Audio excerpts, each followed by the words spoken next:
Welcome back to Sandlot and the Crew, where Sandlot Radio Show meets Wrecking Yard Baseball and Softball. We're live here from the Wrecking Yard in Torrance, California, beautiful South Bay. I'm your host, Will Kiger, a.k.a. Wrecking Yard Will. I got Mr. Tad Powers, Mr. Trent Oeltjen here. We're talking about Trent's origin story. This is part 3. If you haven't seen part 1 and 2, go check that out. You're going to want to see that for sure. It's on the YouTube right now. And we left off right where... What is Trent doing now that he is retired? And he's doing some really cool things off the field. So I'm going to let Tad pick that up. Well, first of all, every player that plays and thinks that this is what they're going to do, at some point that comes to a screeching halt. Every one of us does not want that to happen, but every one of us is faced with the reality that our playing days are over at some point. And it's a harsh reality for a lot of players, and a lot of players don't handle it very well. And I got to admit, I went through a couple-month transition there where I got out of shape for the first time in my life, put on weight that I had never thought I would have on my body, and I was bummed out, almost in a depressed state, like, now what? So I'm hoping that you were better at this than I was, but let's talk about how you handled it. I mean, every athlete goes through that, right? As you said, you've done it since you're 15, and then all of a sudden at 35, whatever else, it's done. It's taken away. It's what's next. And, you know, I was at peace with my career. I was all in. I did everything I could. I kicked a lot of goals that I set out for. And so the transition for me, I felt was a little bit easier than it is for most that have regret or anything else. That's why I teach the kids today that, and people around me, other people learning to learn is, you know, it's about having no regrets. Like, you got to make sure if you do something, you do it to your best of your ability. So at that point, you know, I found my mission. I enjoy working with others and making a difference in other people's lives. But individually, I miss the competitive side of baseball, of being with the guys, being under the lights. And so I was sort of like, what's next? You know, so I remember one morning I went for a run and I decided I'd do 5Ks or 3 miles, 2 miles probably. You know, I'm going to go for a run today. I sort of pushed myself a little bit. That time I was a sprinter. That's just like the end of the lane. Go ahead. Yeah, 5Ks, you know, shouldn't be too hard. I was a sprinter. I did short distance. I'd never really ran that far. Didn't know why I would at that time because it was all shorter bursts. So I remember making it about 2 kilometers, so maybe a mile, sort of up this slow hill. I remember sitting at the top of it over the water in Dana Point. You're just like... It's a beautiful spot. What are you doing with your life, Trent? Like, you clean it up. Like, you can't even make 5Ks, and that was not good enough for me. So it hit me at a time I was searching for what's next as well. I really wanted to dive into something. As I said, my mission, I was finding that. But for me personally, I wanted to find something as well. And so I set a goal up on that hill. I said, you know what if I could one day run a marathon? It was such a stretch for me at that time and so far outside my current capability. It's only 26 times further than that first time. Yeah. And then I decided to take it a step further. Like, what if I could run Boston, the pinnacle of endurance of marathons? The number one of the, you know, they call it the 6 stars or whatever else. And Boston's arguably one of the most famous marathons. So at that point I said, what if I could run Boston? And so I set up on this new goal, not being able to run 2 kilometers, by the way. And here we go. Wow. So that really is Forrest Gump. Yeah, no kidding. When you say you were searching for something, looking for something, were you wanting specifically to find something else athletic? Is that where the running came in? Or was it just like, I woke up today, I don't know what, let me just try to go for a run? Or how did that work? I'm obsessed with evolution, right? Okay. I'm obsessed with continuing to be my best version of myself. And I felt like I was plateauing a little bit. I was doing some things by mentoring and helping and coaching and doing different things, but I knew I had more. I just felt like I got a lot more in the tank here. And so I didn't want to tell people what I used to do. You know, so many of those people, I used to do this. I was a big leaguer. I got an Olympic medal. Like, so what? What are you doing now? Right. And in my mind, those 15-year career was a waste unless I'm doing something with it now. And so I set off on this journey because I want to show people that I'm nowhere close to this version of myself, but I'm going to do this. I'm going to do it fast. And if I can do this, one, I'll show myself I can do anything. And what if I can show these kids too that I'm in the trench right next to you? If I tell you to do this, I feel like now I've got a position to inspire and mentor and ask more of them than they're going to ask more of themselves. So do what I do, not do what I say. 100%. And a lot of coaches are do what I say while I watch you. But I had that same approach Those when are I the coached high school worst baseball. coaches, man. I ran because- with my team because I did not like that as a kid. And players don't respect it. Like, I can tell you for a fact, when you have an old fat coach who drinks a 12-pack every night and he's sitting there saying, hey, you guys got to work out and run. And you're like, come on, dude. Who are you? Yeah, you got to look the part. When your coach is out there running the Boston Marathon, you're like, shit, I think I should probably Not go just run running it, but 3 hours and 7 minutes, right? Yeah. And he ran the one in Huntington Beach in 3 hours, basically, in a few seconds. Yeah, so my first run was actually an ultra marathon. But I'll get into Okay. that. Okay. I'll get into that in a second. Sorry. Damn. We're with an Iron Man. Future Iron Man. He said that's probably next Yeah. on the agenda. Well, hey, He might have just forced his hand there. one of the things we talked about, Trent got thrown into with the Sharks when he was sent over here at 17, left friends and family behind, few Aussies with him there in spring training, none of them quite as committed as him. And this dude now has the opportunity to actually show kids what you didn't know when you had the chance. And I think that's the coolest thing ever because, let's face it, the path you took, they're not all going to get a chance to do that because you jumped right into pro ball. But most people have to take the path where it's JUCO, then hopefully D1, and then hopefully you've evolved into the type of player that a club wants to take you. And so let's talk about that with the legacy. Yeah, it's a tough and it's a hard road, and every little kid says it's what they want, but deep down in their heart, I think the some know they do and some know, when they get over here, they're like, oof, this is a lot harder than I thought. And they sort of go separate ways. We're just speaking about Travis Bazzana, who's obsessed. I've been working with him since he's 10 years old. And he knows the mindset. He knows that 6 tool. And I think that's been the biggest difference with Travis, as it was with me and so many other kids that you see. And as a scout, as you've been, I think that's why you are so successful at what you do and still today, because you see the personality, you see the mindset. You're like, okay, this kid might not be the best right now, but what can he evolve and turn into? And that's what I've been obsessed with now since I've walked away from playing on the field. Everything else I do in my life and everyone I mentor and everyone I put myself around, hey, what is that mindset? What's the separator? What is it? And how do we evolve that and just add to those kids that are obsessed? One of the things, one of my mentors in scouting and a boss of mine later on, Clay Daniel, who you probably ran into because he scouted Australia for years, the way he described makeup, and since we're on podcast and not radio, I can finally say it. He said, it's what's in your head, your heart, and in between your legs. So in other words, you have to have a pretty good mind. And I don't see a lot of dummies get to the big leagues. Some guys have so much ability, they can be a box of rocks and still get there. But the really good players are also smart people. The other thing is you got to have a heart, a ticker that doesn't stop driving you towards the big leagues. The road to the show is a hard one.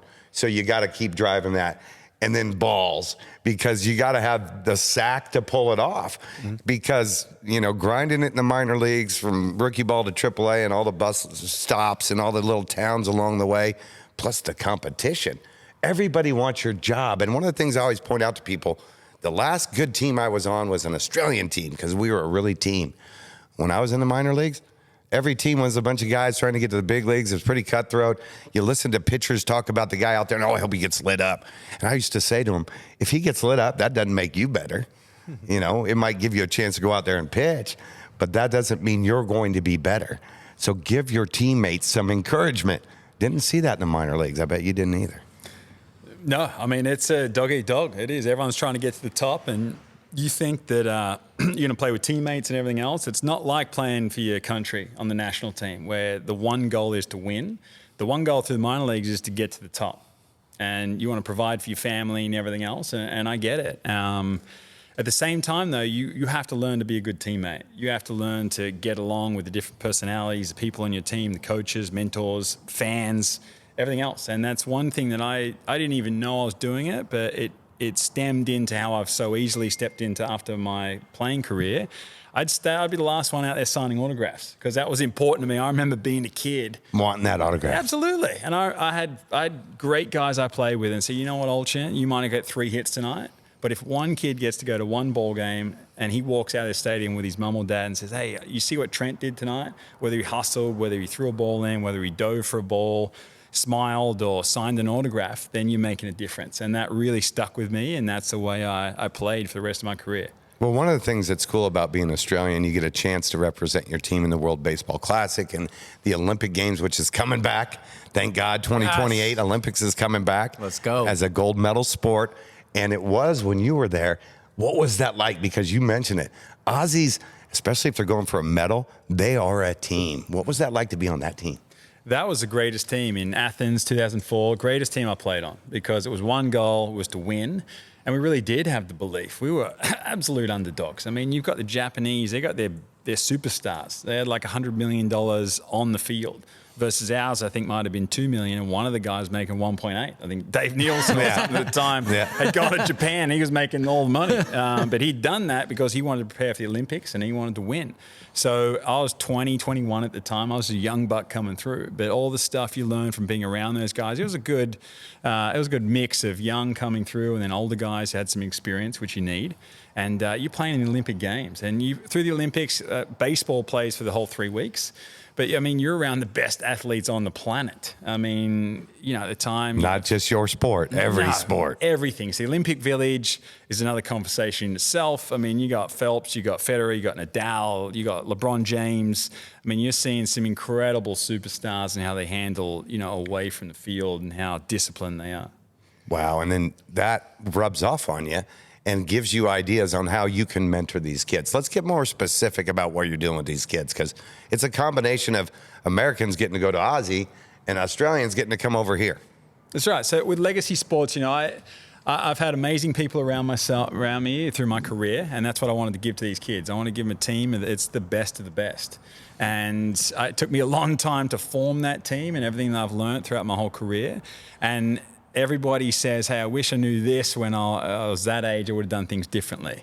Okay, so now I want to support these kids, not only developing, coming through at a young age, mentally and physically, and I think there's a holistic way to do that. I think it's got to be from the inside out. And with the mindset and everything else, I just believe that even if it's not baseball, that's really going to help these kids with whatever they do. Then we support them as they make the jump, whether it be putting them in front of the decision makers, and solid ones who are going to look after these kids, because there's a lot of, you come over here and everyone doesn't have the same goal. Let's say that. But it's our job to make sure that they're in the right spot where they're going to thrive. It's hard coming from Sydney, Australia, or wherever you are to come to the middle of nowhere in America, and it's a culture shock. Absolutely. So we support through that as well, and then we're a sounding board for these kids making the jump and really thriving over here in the US. And, also just helping them make a decision about the possible best location for them to go, not just academically and for the team that they're going to play on and the needs of that team, but also from a family standpoint, a financial standpoint, because every kid would love to go to a JUCO in California.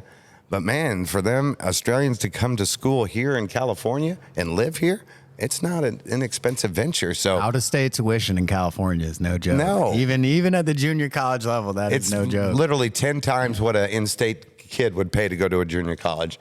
And then you got to pay for your room and board. What we're trying to do is find the best location and the best financial fit for these families. If a family can write the check to go to a place like that, more power to them. And I love that they can go there.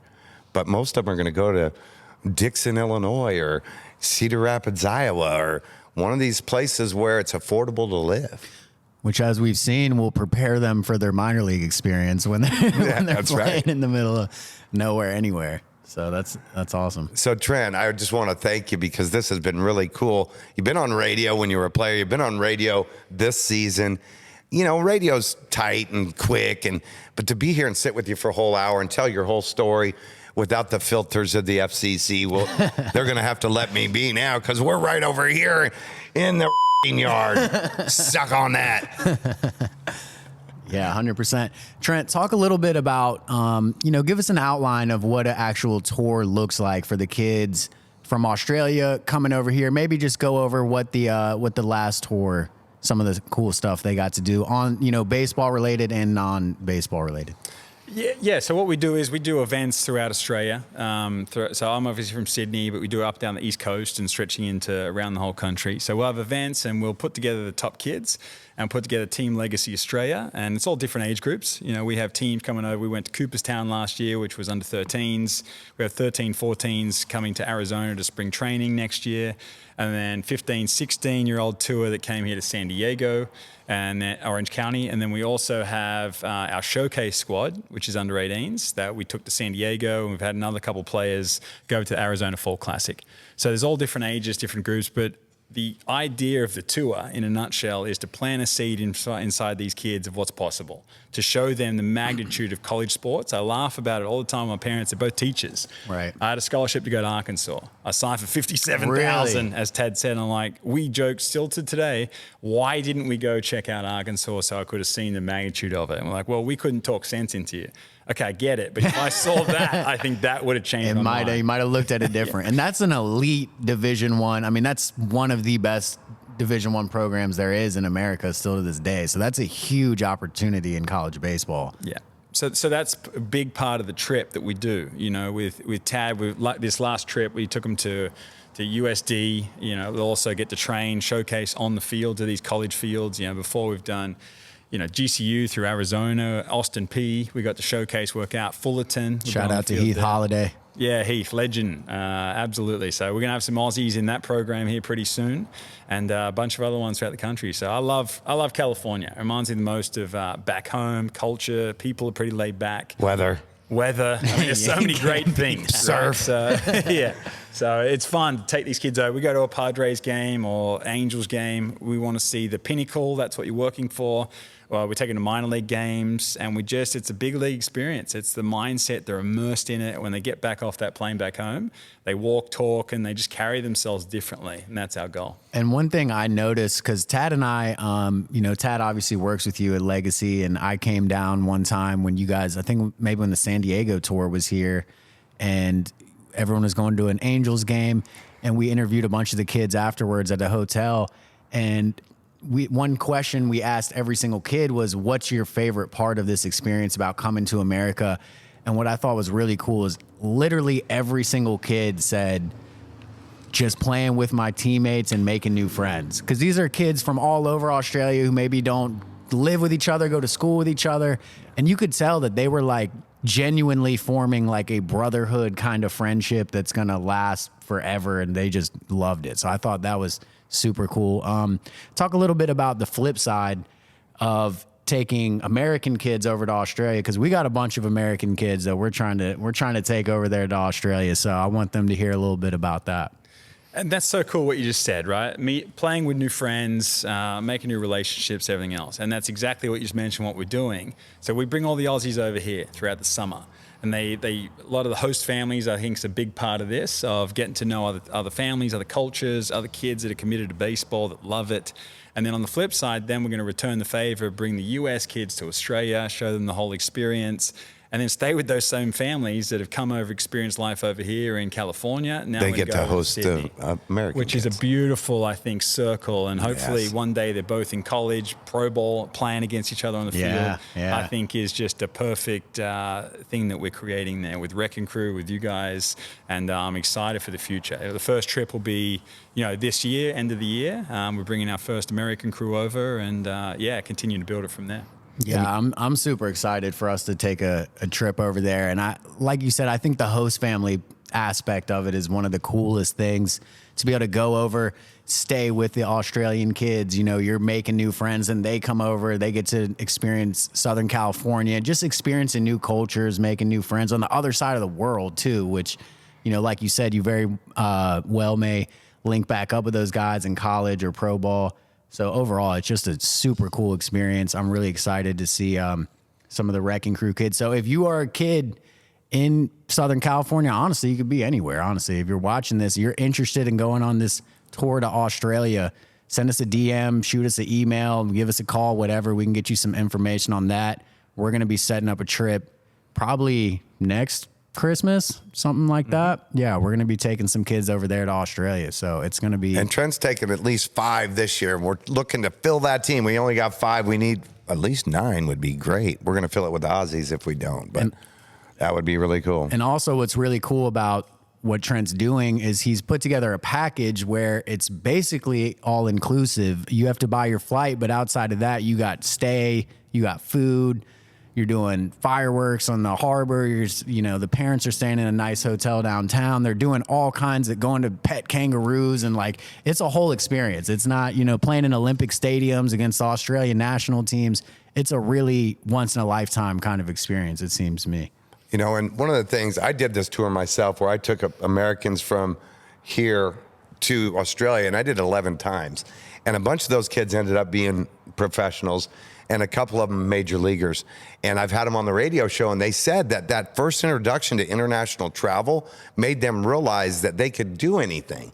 Because up to then, they played a little local travel ball and all that. But to get on that plane for 14 hours and land on another continent and, walk into a totally different culture and play the sport gave them confidence. One of them's Mark Melanson, who's still playing now. So it gives people inspiration, number one, when they do stuff like this, and it gives them confidence. Another thing that I noticed, these kids got educated because all of them are like, I want to go to a D1 on a full ride scholarship. And then we went over to Fullerton, and the coach explained, I get 11.7 scholarships. I got 40 guys out here. 32 of them are on scholarship. 8 of them are going to try to walk on. So I've got to take care of 40 guys. 32 of them I'm going to divide 11.7 scholarships. My Friday night pitcher is going to get 75%. One other guy is going to get 70. Do the math on what everybody else gets. And now they got to give you at least 25%. So realistically, you want to go to D1, you're probably going to get 25% scholarship. And we learned that because kids are like, I want to go to LSU on a full ride. Well, if you're not a Friday night starter pitcher throwing 98, yeah, it's not happening. And that's the reality of what this is all about. So I'm glad kids understand that now because if I get another text from I want to go to LSU on a full ride, I'm just going to lose it because there's realities to this, right? Yeah, there's a journey for everyone, right? Some kids, Friday night starters, are lucky enough to walk in, but a lot of us, there's a different route, and whether that be JUCO, whether it be signing pro at the gate, I mean, there's so many different ways to make it to where you want to go. But as you said, you're a baseball player a lot longer after your career.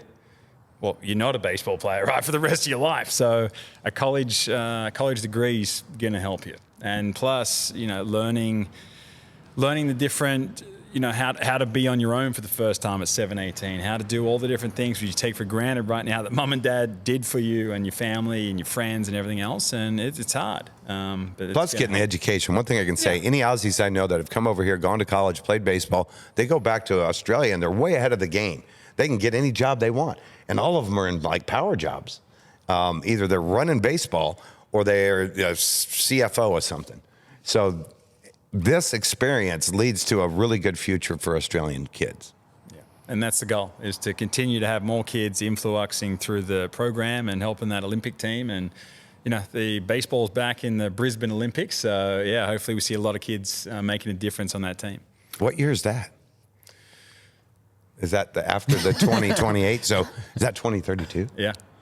Wow. Back in All Australia. Right. How about that? LA and Brisbane is lining up beautifully. It is. Mm-hmm. Yeah, so we're going to go to a break. I think we're going to try to keep Trent here for one more segment. We're going to do a little rewind, go back to maybe what it's like playing Little League and youth baseball in Australia, what that scene looks like, a little more maybe into the minor league scene and some of the kind of intangibles that separate guys who make it from those who don't. And so, yeah, we're going to keep Trent around one more segment. This is segment 3. Make sure you go check out 1 and 2. And you're listening to the Sandlot and the Crew here from Wrecking Yard Baseball and Softball. I'm your host, Will Kiger. We got Mr. Tad Powers, Trent Oeltjen. Stick around.